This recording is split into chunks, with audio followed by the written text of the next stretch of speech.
Alan Moore, you wrote my favorite issues of Radioactive Man. Oh, really? So you like that I made your favourite superhero a heroin-addicted jazz critic who's not radioactive?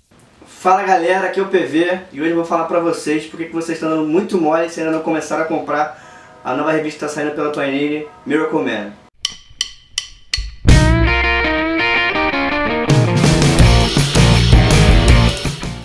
Era 1982, o ano em que a Itália foi tricampeão mundial, João Batista Figueiredo ainda estava no Palácio da Alvorada e Han Solo continuava congelado na sala de estar de Jabba em Tatooine. Mas a parte de todos esses eventos notórios, acontecia algo um pouco menos conhecido. Era lançada na Inglaterra a revista antológica Warrior número 1, do editor Dez Skin. Nessa revista, Alan Moore teve espaço e liberdade criativa suficiente para fazer uma das histórias mais importantes de super-herói de todos os tempos. Só que para vocês entenderem a importância disso, a gente precisa recuar um pouquinho mais no tempo, lá para 1952. No ano de 1952, terminou uma batalha judicial de mais de 10 anos entre a DC Comics e a Fawcett Comics, que na época era a editora do Capitão Marvel. Após o término dessa batalha, a Fawcett Comics foi dissolvida e obrigada a cancelar todos os seus títulos de super-heróis. A editora responsável pela publicação do Capitão Marvel em território britânico, a L. Miller & Son, não queria perder o público que já tinha conquistado ao longo desses anos e resolveu criar um super-herói para substituir o Capitão Marvel. Ela então contratou o artista Mickey Anglo, que criou o Marvel Man. Existem muitas semelhanças entre o Marvel Man e o Capitão Marvel, exatamente por isso, porque eles queriam manter o público fiel ao herói que havia sido cancelado. Por exemplo, ambos ganharam seus poderes de um ancião que apareceu para eles. No caso do Capitão Marvel é um mago, no caso do Marvel Man é um astrofísico do espaço. Ambos ativam seus poderes falando uma palavra mágica. No caso do Capitão Marvel é Shazam, no caso do Marvel Man é Kimota, que quer dizer atômico, que é o contrário. Enfim, a revista foi publicada até 1973, quando foi cancelada. Por quase 20 anos o personagem permaneceu então sem nenhuma história nova, até que, como eu disse, em 82 foi reavivado pela Warrior.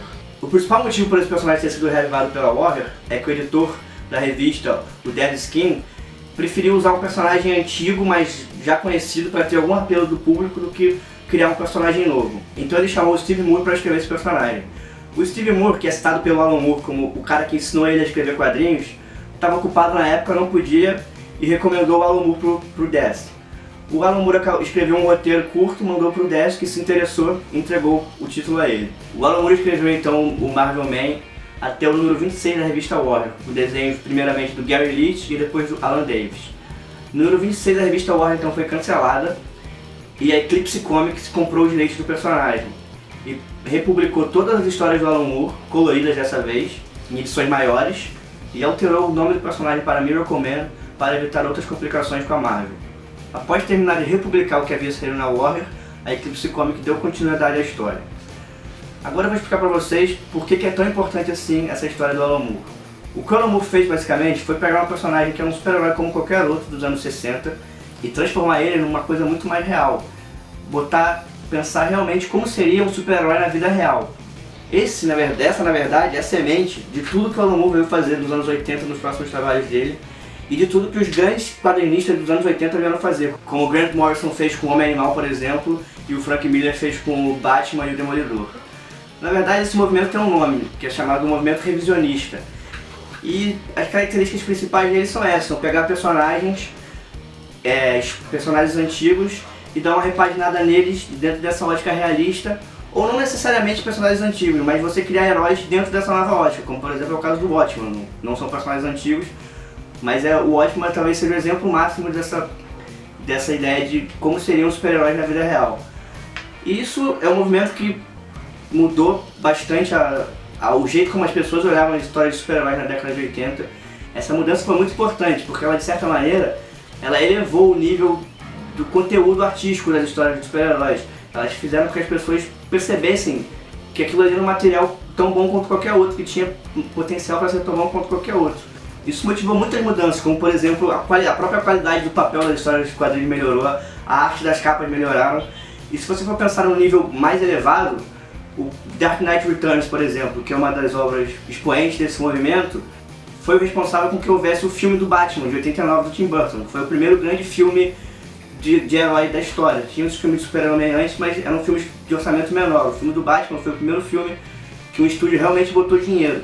Foi ali que começou essa onda de filmes de quadrinhos que vem até hoje. E se você é uma dessas muitas pessoas que começaram a ler quadrinhos por causa do cinema, você pode ter certeza que você só está aqui vendo esse vídeo por causa do Miracle Man, que ele foi a semente de todo esse movimento de dar um ar mais sério aos quadrinhos de super-heróis mais adultos. O Alan Moore então escreveu o Miracle Man para Eclipse Comics até o número 16, com desenhos do Alan Davis, do John Ridgway, do Chuck Austin e do Rick Veitch. No número 17 então, recomendado pelo próprio Alan Moore, quem assume a revista é o Neil Gaiman. E toda a fase do Neil Gaiman vai ser desenhada pelo Mark Buckner, que de longe o trabalho mais famoso dele é Fábulas, com certeza vocês conhecem. O Neil Gaiman tinha planejado 3 arcos de 6 capítulos, totalizando então 18 edições.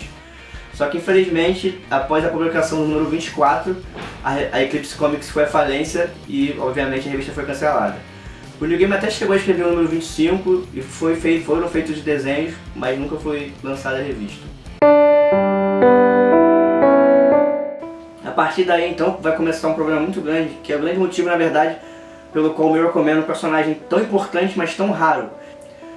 Se você for pegar, por exemplo, uma outra história do Alan Moore que foi criada junto com esse personagem, foi o V de Vingança. Na mesma Warrior número 1 também saiu a primeira história do V de Vingança, que é uma revista que é relançada todo ano, tem milhões de edições capa dura, edições colecionadora, edição capa mole, edição absoluta. Por quê? Porque a DC comprou os direitos logo, passou para da Vertigo e eles lançam toda hora e pronto, é certo. O Miracle Man, após o cancelamento da Eclipse, foi comprado pelo Todd McFarlane, que é o criador do Spore e um dos fundadores da Image Comics. Ele comprou os direitos da Eclipse e queria usar o personagem na série dele Hellspore. Só que o Neil Gaiman embarreirou e falou que na verdade ele tinha parte dos direitos do personagem por ter sido um dos autores e que o Todd McFarlane não poderia usar os personagens. O Todd McFarlane chegou até a usar o personagem algumas vezes e lançou uma figura de ação, mas nunca conseguiu criar realmente uma série própria para o Miracle Man novamente. O Neil Gaiman chegou a criar uma associação com o único propósito de esclarecer a situação sobre os direitos do personagem. E o mais curioso é que ele escreveu essa revista aqui para a Marvel lá em 2002, 2003 e todo o lucro de vendas dessa revista foi destinado a essa associação. E se vocês forem olhar na dedicatória, está escrito aqui: para Stan Lee, Jack Kirby e Steve Ditko, que são os maiores criadores da Marvel, com infinita admiração. E logicamente para Todd, por tornar isso necessário. Ou seja, ele realmente estava puto da vida com essa história.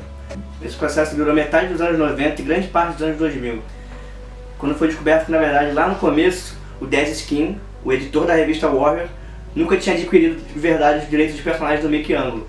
Ou seja, a venda dos direitos da Warrior para a Eclipse foi ilegal e da Eclipse para a Image também.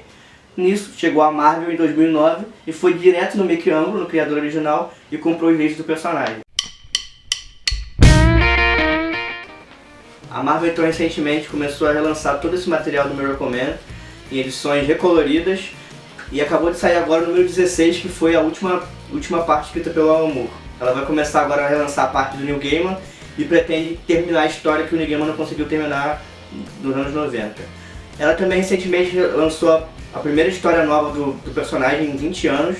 Na verdade é uma história que tinha sido escrita nos anos 80 pelo Grant Morrison, mas que o Alan Moore tinha barreado o projeto, não deixou que fosse publicado. Os desenhos são do Joe Quesada, que inclusive esse aqui um ex-editor-chefe da Marvel, e também junto saiu uma outra história do Peter Milligan, que foi o último autor do Hellblazer, junto com o Michael Red. Esse material está saindo no Brasil agora pela Panini e está no número 3 ainda, então dá tempo de vocês procurarem nas bancas ou nas lojas especializadas pelos números anteriores ou até no próprio site. Uma coisa que vocês vão perceber quando vocês estiverem lendo esse material é que em nenhum momento ele faz citação ao Alan Moore. O autor sempre é referido como o escritor original. E por que isso?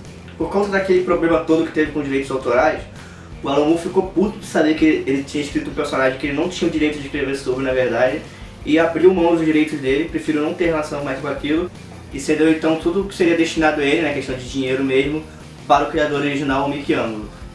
Então, gente, eu espero que vocês tenham entendido a importância dessa obra, o quanto é importante que vocês tenham ela na sua coleção, e espero que tenham gostado também.